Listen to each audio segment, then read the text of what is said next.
श्री राधे राधे, हरे कृष्णा। हम सब साधक श्री हित 84 श्रवण कर रहे हैं। राधा बाग में श्री हित 84 गतांग से आगे।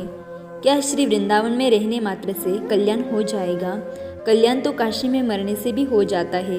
अनेक तीर्थ ऐसे हैं जहाँ वास करने से कल्याण हो जाता है, किंतु श्री वृंदावन में वास करने वाले की महिमा ही और है। यहाँ का वासी जब देह को छोड़ता है ना, तो स्थूल देह छोड़ते ही सूक्ष्म सखी देह में वो आ जाता है।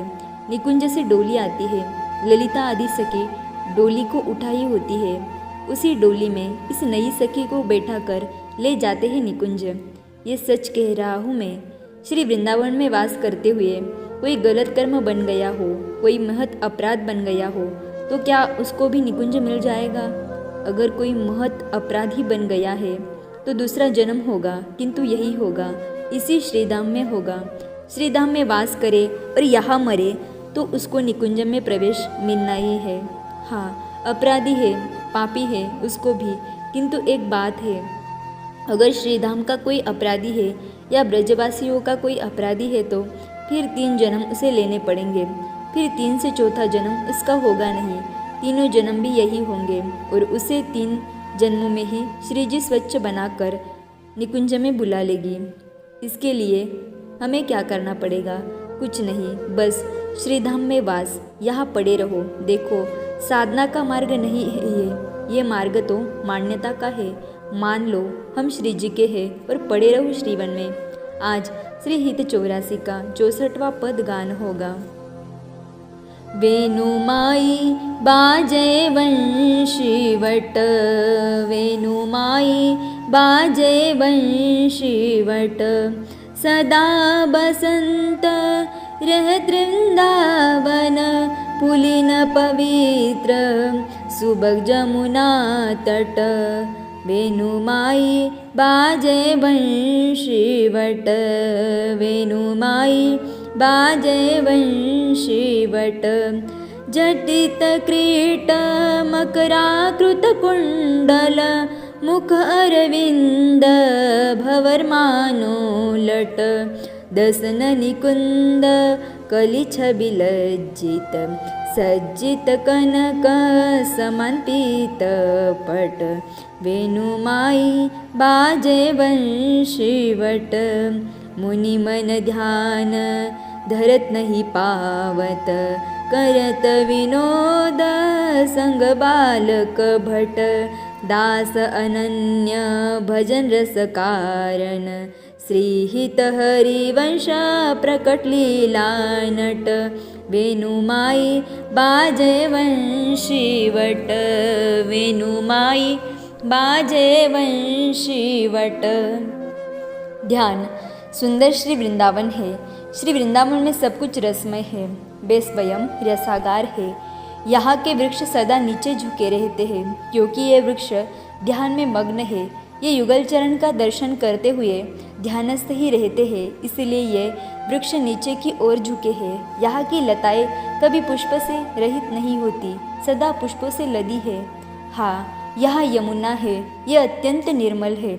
यमुना घाट अद्भुत मणियों से बने हैं। यमुना में कमल खिले हैं, हंस विहार कर रहे हैं, शीतल पवन बह रहे हैं। उसके कारण यमुना में एक लहर सी बन जाती है, जिससे यमुना की शोभा और बढ़ गई है।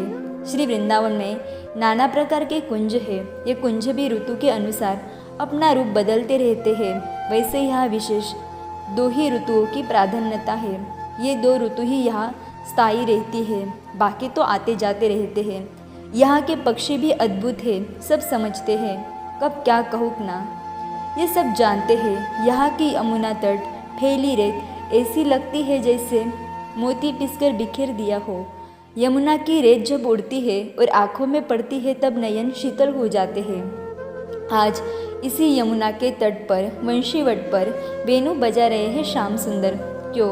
ये प्रश्न व्यर्थ है, क्योंकि प्रेमी की हर क्रिया अपने प्रिय के लिए ही होती है, यानी अपनी प्रियतमा श्री राधिका जी के लिए श्याम सुंदर वेणुनाद कर रहे हैं। श्री वृंदावन आनंदित हो उठा है। श्री वृंदावन का अनु परमानंद में डूब गया है।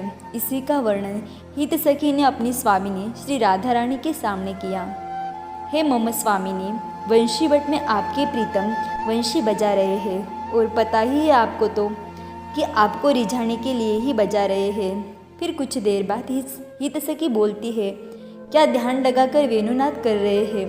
योगियों की भांति इनका ध्यान लग रहा है। देखो तो सही स्वामिनी, ये श्री वृंदावन कितना प्रसन्न है। वेणुनाद से इसकी प्रसन्नता और बढ़ गई है। ये वो श्रीवन है जहाँ शरद और वसंत सदा विराजमान रहते हैं। इस प्रकार के शारदीय और वासंती ऋतु में श्याम सुंदर की वेणु एक अलग ही आनंद को प्रकट कर रही है। आहा, यमुना तट कितना सुंदर है और अपने श्याम सुंदर क्या कम सुंदर है। प्रिया जी देखिए, सिर पर उनके रत्न जटित मुकुट है और कानों में कुंडल सुशोभित है। झांकी देखते ही बन रही है और इसके बाद उनकी जो लटें हैं, घुंघराली लटें, वो इनके मुखचंद्र पर झूल रही है। ऐसा लग रहा है जैसे भंवरे कमल पर झूल रहे हो। और इनकी पीली पीतांबर वो तो सुवर्ण के समान चमचमा रही है। अद्भुत तो और ये भी है कि इनकी दंत पंक्ति कुंद पुष्प की कलियों को भी लज्जित करने वाली है। तो मैं क्या करूं? श्री जी ने मंद मुस्कुराते हुए कहा, उपासक का ध्यान उपासक को रखना ही पड़ता है, रखना ही चाहिए स्वामिनी। यह आपके उपासक है, देखिए ध्यान कर रहे हैं आपका ही। वेणु बजाते हुए वो नेत्रों को मूंद कर आपका ही तो ध्यान कर रहे हैं। किंतु क्या सखी? प्रिया जी पूछती है।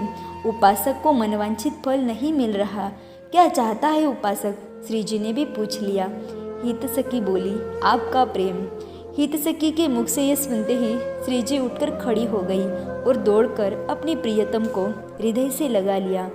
दोनों ही सुकुमार हैं, दोनों ही छोटे हैं, किशोर अवस्था है दोनों की। अब तो दोनों एक दूसरे को देखकर हंस रहे हैं, खिलखिला रहे हैं। हितसखी नाच उठती है और कहती है, मेरी समझ में तो ये श्री वृंदावन ही है जहाँ प्रेम की लीला ये युगल प्रकट करते हैं सामान्य जनों के लिए। इसलिए ये श्री वृंदावन धन्य है, ये लाभ सबके लिए है। आओ श्री वृंदावन और इस लाभ का लाभ लो। प्रमुदित होकर हितसखी बोल रही है और प्रेमोन्मत्त है। वेणुमाई बाजे वंशीवट। आगे की चर्चा हम कल श्रवण करेंगे। तब तक के लिए राधे राधे, हरे कृष्णा।